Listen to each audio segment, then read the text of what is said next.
ఈ నగరానికి ఏమైంది? ఓవైపు నుసి మరోవైపు పొగ. ఎవ్వరూ నోరు మెదపరేంటి?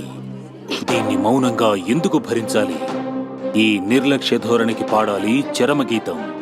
కాలే సిగరెట్ బీడీ ఎక్కడ కనిపించినా ఉపేక్షించకండి. బహిరంగ ప్రదేశాల్లో ధూమపానం నిషిద్ధం. అతిక్రమణకు తప్పదు జరిమానా. ధూమపానం చేయకండి, చేయనీయకండి. ధూమపానానికి తప్పదు భారీ మూల్యం. Smoking and drinking are injurious to health. It causes cancer. పొగ త్రాగడం, మద్యం సేవించడం ఆరోగ్యానికి హానికరం మరియు క్యాన్సర్కు కారకం.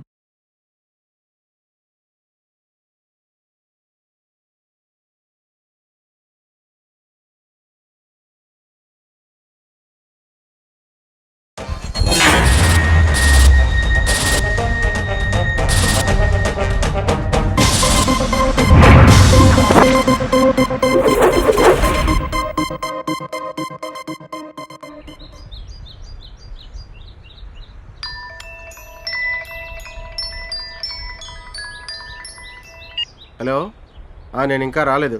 ఇక్కడే ఉన్నాను. పాత బిల్డింగ్ ఒకటి సేల్స్లో ఉంటే కొన్నాను. 7వ రోజు రిజిస్ట్రేషన్ పెట్టుకుందాం అన్నారు. ఈరోజే 7వ రోజు. రెడీ అయ్యి వెళ్ళాలి. ఉంటాను.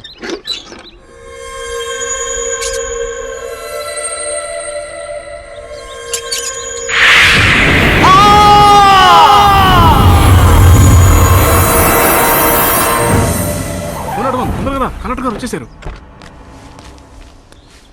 Good morning sir. ఏం మునిగిపోయిందని అంత అర్జెంటుగా రమ్మన్నావు? శవాన్ని తీసేశారా? మీరు ఒకసారి చూస్తే. నేను శవాన్ని చూసేదేంటాయా? అలాగా సార్, మీరు ఒకసారి చూడండి. మీరు మీ పిచ్చి పనులను. ఫోరెన్సిక్? అవును సార్. కోతిపుండు బ్రహ్మాండం అని వినడమే కానీ ఇక్కడికి వచ్చాకే అర్థమైంది. ఆ ఫోటోలో ఉన్న వ్యక్తి ఇతనే సార్.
ఇందు మూలంగా యావన్ మందికి తెలియజేయండి ఏమనగా ఈ ప్యాలెస్ ని గవర్నమెంట్ వారు స్వాధీనపరుచుకొని ఉన్నారు.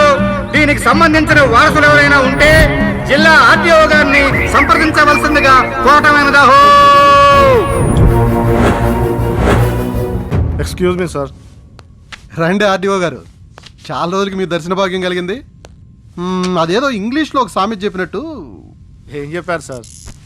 ఇంగ్లీష్ వాళ్ళ సంగతి మనకి ఎందుకులేండి, ఫ్రెండ్లీగా తెలుగులో మాట్లాడుకుందాం. చెప్పండి. నేను వచ్చింది ఫ్రెండ్గా కాదు, అఫీషియల్గా మీతో విషయం చర్చించడానికి. With your permission. చెప్పండి. ఈ మధ్యకాలంలో మన గవర్నమెంట్ ఒక ప్యాలెస్ని స్వాధీనం చేసుకుంది కదా, దానికి సంబంధించిన వారసులు ఎవరూ రాలేదు. అంటే ఇప్పుడు ఆ బిల్డింగ్ గవర్నమెంట్ అండర్టేకింగ్లోనే ఉందన్నమాట.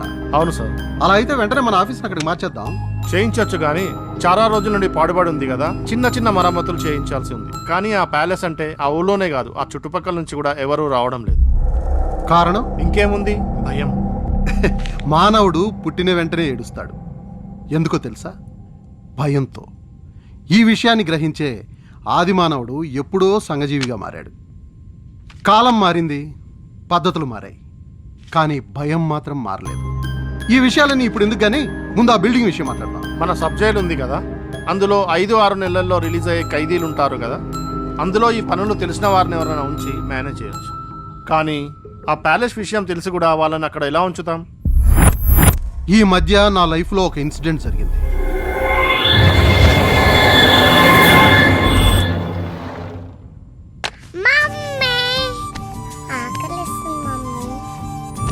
అర్జెంట్ పని మీద నేను వేరే రాష్ట్రం వెళ్లాల్సి వచ్చింది.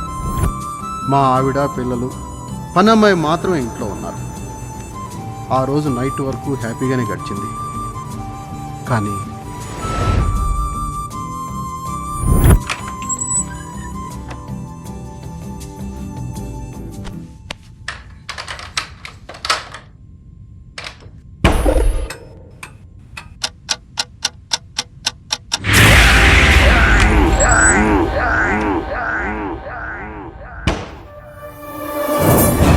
సడన్ గా తను కనిపించకపోయేసరికి తన వెతుకుతూ మా ఆవిడ ఇంటి వెనక వైపు గార్డెన్లో తిరిగింది. శ్రీజా,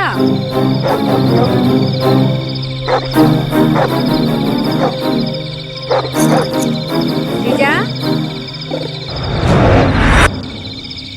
శ్రీజా, ఇక్కడేం చేస్తున్నావే? రా.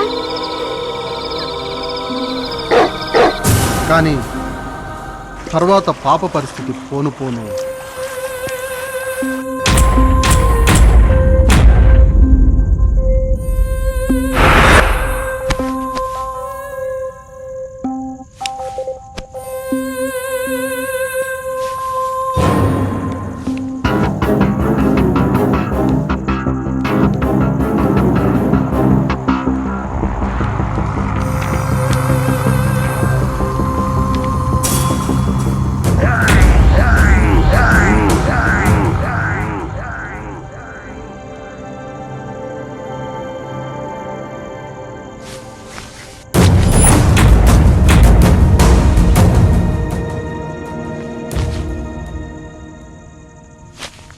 ఏమే, ఎవరన్నా చంపేదాకా నిద్ర రాదా?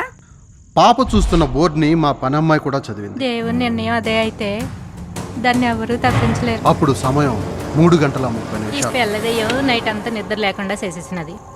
ఈ స్టవ్ మీద నీళ్లు ఎప్పుడు కాగుతాయో ఏటో. పనమ్మాయి ఎక్కడికో వెళ్ళడానికి రెడీ అవుతుంది. ఆ టైంలో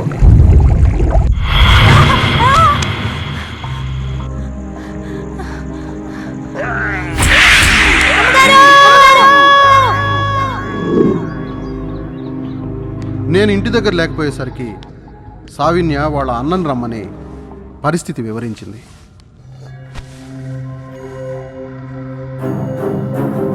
పని మనిషి పరిస్థితి ఏమైందమ్మా? హాస్పిటల్లో ఉందన్నయ్య, బాగానే ఉంది. ఏం భయపడకమ్మా, నేనున్నాను కదా, పాపకేం కాదు. నాకు తెలిసిన సిద్ధాంత్ ఒకరున్నారు. అమ్మా, మీరు కొంచెం లోపలికి వెళ్ళండి. కానీ ఆ సిద్ధాంతి కూడా నేను చెప్పే విషయాన్ని ధైర్యంగా వినండి. మీ పాప ఇక బ్రతకదు, అది దైవ నిర్ణయం, దాన్ని ఎవరూ తప్పించలేరు. స్వామి, విషయం తెలుసుకున్న నేను వెంటనే ఇంటికొచ్చి పాప పరిస్థితి చూసి ఏం చేయాలో తెలియని స్థితిలో నా ఫ్రెండ్ వాసుదేవ్ సైకియాట్రిస్ట్కి విషయం చెప్పి రమ్మన్నాను. పాపను పాపను ఒకసారి చూడాలి. లోపలుంది. అప్పుడు నాకు కూడా చివరి ఆశ నమ్మకం అతనే.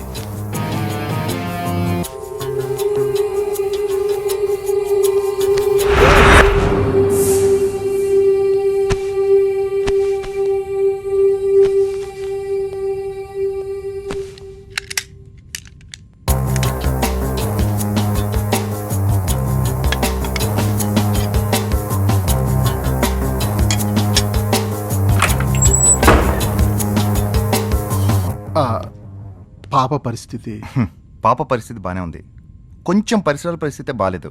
Don't worry, she'll be fine. అసలు పాపకి ఏమైంది డాక్టర్? రేపు వచ్చి మీకు విషయం అంతా క్లారిటీగా చెప్తాను, ఓకేనా?